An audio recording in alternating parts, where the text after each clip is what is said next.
Saudara-saudari yang dikasihi Tuhan Yesus Kristus, selamat bertemu kembali dalam program Arus Hayat Voice.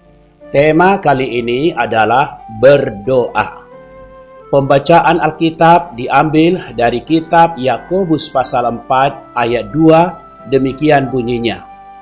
Kamu tidak memperoleh apa-apa karena kamu tidak berdoa. Kemudian Yohanes pasal 16 ayat 24. Sampai sekarang kamu belum meminta sesuatu pun dalam namaku. Mintalah, maka kamu akan menerima, supaya penuhlah sukacitamu. Saudara-saudari, orang Kristen mempunyai satu hak utama selama ia hidup di dunia, yaitu hak memperoleh pengabulan doa. Begitu Anda dilahirkan kembali, Anda dapat berdoa kepada Allah, dan Allah mau mendengarkan doa Anda. Itulah satu hak utama yang Allah karuniakan kepada Anda. Injil Yohanes 16 menerangkan kepada kita, bila kita berdoa demi nama Tuhan, Allah akan mengabulkan doa kita, agar sukacita kita menjadi penuh.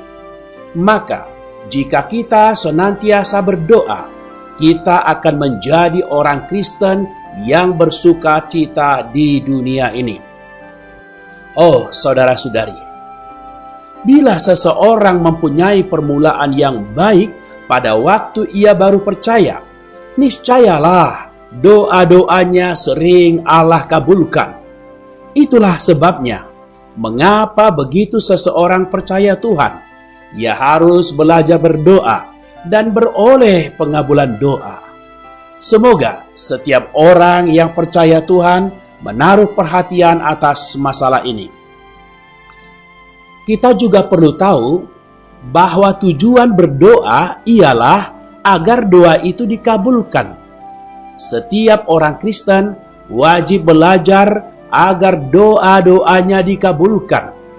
Anda harus berdoa terus sampai doa Anda dikabulkan. Berdoa tidak saja untuk pembinaan rohani, bahkan untuk beroleh pengabulan Allah. Paling baik, setiap orang Kristen menyediakan sejilid buku doa untuk setahun. Buku itu harus dicatat seperti kita mencatat buku kas atau pembukuan. Tiap halaman dibagi dalam 4 kolom. Kolom pertama untuk mencatat tanggal mulai berdoa. Kolom kedua untuk mencatat perkara yang didoakan. Kolom ketiga mencatat tanggal pengabulan.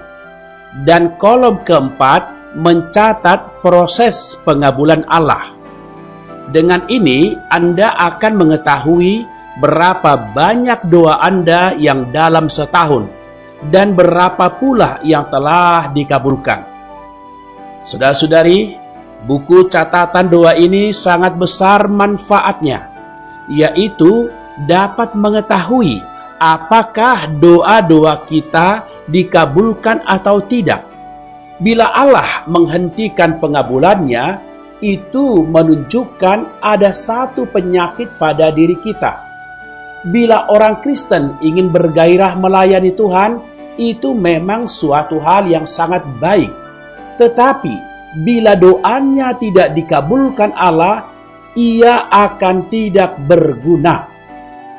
Karena, jika jalan kita yang menuju kepada Allah tidak lancar, yang menuju kepada manusia juga akan terhambat. Bila kita di hadapan Allah tidak berkekuatan, di hadapan manusia pun tak bertenaga.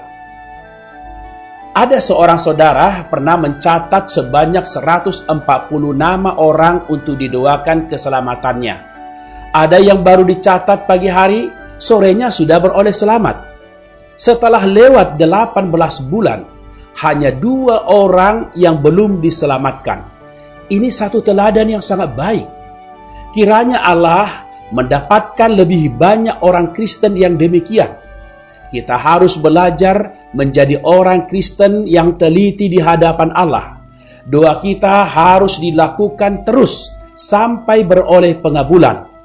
Kecuali Allah menunjukkan bahwa doa kita tidak sesuai dengan kehendaknya, barulah kita menghentikannya. Selain itu, harus didoakan sampai beroleh pengabulan, sedikit pun jangan lengah. Saudara-saudari, Anda juga boleh memperhatikan bahwa ada sebagian urusan yang harus didoakan setiap hari. Ada pula yang didoakan sekali sepekan secara bergilir. Itu tergantung pada jumlah perkara yang Anda doakan. Demikian pula, hari demi hari harus melakukan doa dalam waktu-waktu yang tetap. Buku doa adalah untuk doa-doa yang tetap atau khusus. Jika Anda melakukan hal-hal ini dengan tekun, tentu akan mendatangkan banyak berkat. Saudara-saudari, doa juga melibatkan dua pihak, yakni yang mendoakan dan yang didoakan. Seringkali jika kita ingin melihat perubahan pada pihak yang didoakan, maka pihak yang mendoakan harus terlebih dahulu mengalami perubahan. Kalau keadaan pihak yang didoakan selalu tak berubah, maka pihak yang mendoakan harus berdoa di hadapan Allah. Tuhan, perubahan apakah yang kuperlukan? Dosa apakah yang belum kutanggulangi? Hobi apakah yang wajib ku tanggalkan?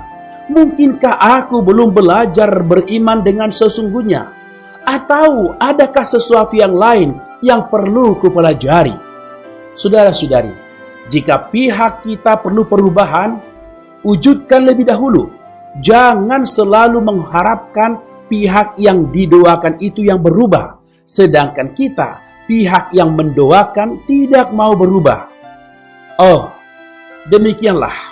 Begitu seseorang percaya Tuhan, wajiblah ia mempelajari pelajaran doa dengan seksama. Pelajaran doa ini harus dipelajari lebih dahulu sebaik-baiknya.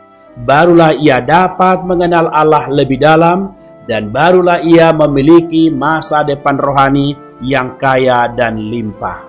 Mari kita berdoa.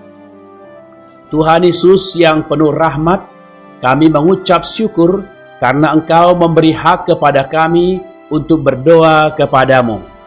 Karena itu Tuhan, dapatkan ketekunan kami dan waktu-waktu kami yang khusus untuk berdoa bagi setiap keperluan gerejamu, keperluan umatmu, juga untuk keperluan kami secara pribadi.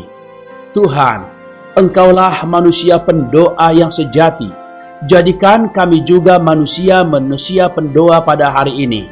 Kiranya setiap doa kami menggerakkan hati-Mu untuk mengabulkan setiap doa kami. Terima kasih Tuhan Yesus. Di dalam nama-Mu yang penuh kuasa kami berdoa. Amin. Demikianlah firman Tuhan. Sampai bertemu di kesempatan berikutnya. Kasih karunia-Nya menyertai kita semua. Demikianlah program Renungan Arus Hayat Voice Note pada hari ini.